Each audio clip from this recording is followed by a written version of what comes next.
Hello, I'm Siana Stoyanova, and today I'm going to talk about Shakespeare's play Macbeth.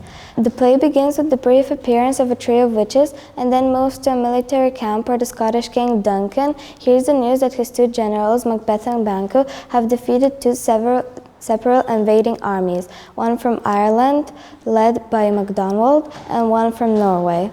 After the battles, Macbeth and Banquo encounter the three witches. The witches prophesy that Macbeth will be made Thane of Cawdor and eventually King of Scotland. They also prophesy that Banquo will create a line of Scottish kings, even though he will never be king himself.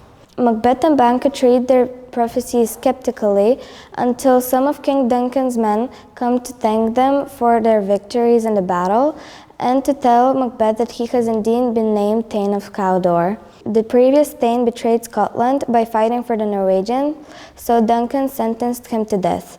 Macbeth is intrigued by the possibility of the reminder that the witch's prophecy that he will become king might actually be true, but he is uncertain what to expect.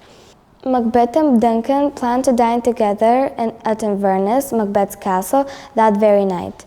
He writes ahead to his wife, Lady Macbeth, telling her all that has happened. Lady Macbeth doesn't understand her husband's uncertainty and desires the kingship for him. She wants him to kill Duncan to obtain it. When they go together at Inverness, she sets aside all of Macbeth's objections and wants him to kill Duncan that very night. They plan to get Duncan's two chamberlains drunk, so they will black out. The next morning, they will blame the murder on the chamberlains, who will be defenseless because they will remember nothing.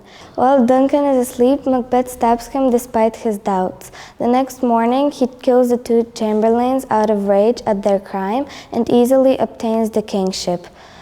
Duncan's sons, Malcolm and Donalbain, run off to England and Ireland, knowing that whoever killed Duncan wants them dead as well. Macbeth is scared of the witch's prophecy that Banquo's heirs will seize the throne, so he hires a couple of murderers to kill him and his son Fleance.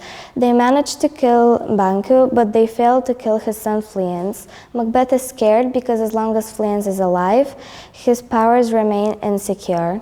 Macbeth goes to visit the Three Witches' cavern. There they present him with further prophecies that he should beware of Macduff, who is a Scottish nobleman who doesn't like Macbeth being on the throne. He, Macbeth, is incapable of being harmed by any man born of woman, and that he will be safe until Birnam Wood comes to Dunsinane Castle.